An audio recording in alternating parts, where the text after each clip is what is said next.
خوش آمدید۔ آج ہم ایک خاصی دلچسپ سماجی روایت کا جائزہ لے رہے ہیں۔ یہ منگنی کی تقریب سے جڑی ہے اور اس کا ذکر ہمیں ملے مواد میں ملتا ہے۔ جی بالکل۔ اس مواد میں ایک سوال اٹھایا گیا ہے ایک مخصوص رواج پر، جہاں منگنی کے دوران کچھ پیسوں کا لین دین ہوتا ہے۔ جی ہاں۔ تو آج ہمارا مقصد ہے کہ اس رواج کو سمجھیں اور دیکھیں کہ یہ جو تحریر ہمیں ملی ہے وہ اس بارے میں کیا کہتی ہے۔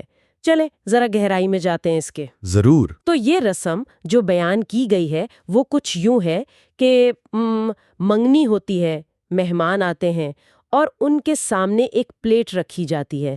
کبھی کبھی اس میں کچے چاول بھی ہوتے ہیں۔ ہاں سنا ہے ایسا۔ مہمان اس میں پیسے ڈالتے ہیں اور وہ رقم پھر میزبان کو دے دی جاتی ہے۔ مطلب بظاہر تو یہ ایک سادہ سی شاید کمیونٹی کی طرف سے مدد یا ایک طرح کی سلامی لگتی ہے۔ دراصل بات یہیں سے تھوڑی پیچیدہ ہوتی ہے۔ اصل نقطہ صرف پیسے جمع کرنا نہیں ہے۔ سوال یہ ہے کہ اس کے پیچھے نیت کیا ہے؟ کیا دینے والے اپنی خوشی سے دے رہے ہیں، مطلب طیب نفس سے؟ اچھا۔ یا پھر یہ صرف ایک آپ کہہ لیں سماجی مجبوری ہے، دکھاوا ہے، لوگوں میں ناک نہ کٹ جائے وہ والا حساب؟ تو اصل مسئلہ رضامندی کا ہے کہ دل سے دیا جا رہا ہے یا نہیں؟ کیا مواد میں یہ بتایا گیا کہ لوگ اسے کوئی مذہبی حکم سمجھ کر کرتے ہیں یا بس ایک رواج سمجھ کر؟ ہاں، یہ وضاحت طلب کی گئی تھی تحریر میں، اور جواب یہی ملا کہ اسے زیادہ تر لوگ ایک سماجی رواج ہی مانتے ہیں۔ اس کے پیچھے کوئی خاص مذہبی دلیل یا عقیدہ عام طور پر نہیں پایا جاتا۔ اچھا، تو اگر یہ صرف سماجی رواج ہے تو پھر تحریر کا کیا موقف ہے اس پر؟ جی، اسی بنیاد پر تحریر ایک بہت واضح موقف دیتی ہے۔ اس کے مطابق یہ عمل ناجائز ہے اور اسے چھوڑ دینا یعنی ترک کرنا واجب قرار دیا گیا ہے۔ ناجائز؟ یہ تو کافی سخت موقف ہے۔ اس کی وجوہات کیا بتائی گئی ہیں؟ کیوں اسے ناجائز کہا گیا؟ جی، کئی وجوہات ہیں۔ ایک تو یہ کہ یہ بیجا مال خرچ کرنے کے زمرے میں آ سکتا ہے، فضول خرچی۔ دوسرا، یہ شادی جیسی سنت کو مزید مشکل بناتا ہے، غیر ضروری بوجھ ڈالتا ہے۔ اور تیسرا، جو شاید سب سے اہم ہے، وہ یہی طیب نفس والی بات۔ خدشہ یہ ہے کہ اکثر لوگ دلی خوشی سے نہیں دیتے، وہ یا تو شرم میں یا دباؤ میں یا پھر دکھاوے کے لیے دیتے ہیں۔ اچھا، تو یہ سارے پہلو شریعت کی روح کے خلاف ہیں؟ بالکل۔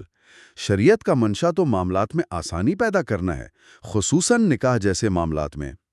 اسے بوجھل بنانا، مہنگا کرنا یا ایسی رسومات شامل کرنا جن میں رضامندی مشکوک ہو، یہ اس مقصد سے ٹکراتا ہے۔ یعنی یہ رسم جو شاید شروع میں ایک اچھی نیت سے شروع ہوئی ہو، اب بوجھ بن گئی ہے اور شادی کو آسان کرنے کے بجائے مشکل بنا رہی ہے، خاص کر جب لوگ دباؤ میں آ کر حصہ لیں۔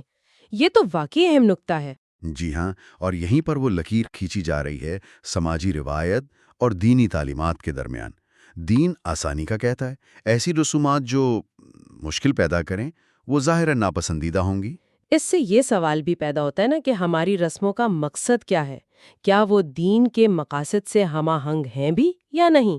تو اگر ہم اس ساری گفتگو کا خلاصہ کریں تو اس تحریر کے مطابق منگنی میں پیسے جمع کرنے کی یہ خاص رسم ٹھیک نہیں ہے۔ وجوہات، مالی بوجھ، سماجی دباؤ اور سب سے بڑھ کر حقیقی رضامندی کا فقدان۔ جی بالکل، یعنی طیب نفس کی کمی۔ یہ ایک طرح سے ہمیں یاد دہانی ہے کہ اپنی تقریبات کو سادہ رکھیں، بمقصد رکھیں۔ بالکل، اور اسی اصول کو اگر ہم تھوڑا آگے بڑھائیں تو ایک اور بات سوچنے کی ہے۔ یہ جو فرق ہے حقیقی رضامندی سے دیے گئے تحفے اور سماجی دباؤ میں دیے گئے عطیے کا، یہ اصول صرف منگنی پر ہی نہیں، شاید ہماری دوسری سماجی تقریبات پر بھی لاگو ہو سکتا ہے۔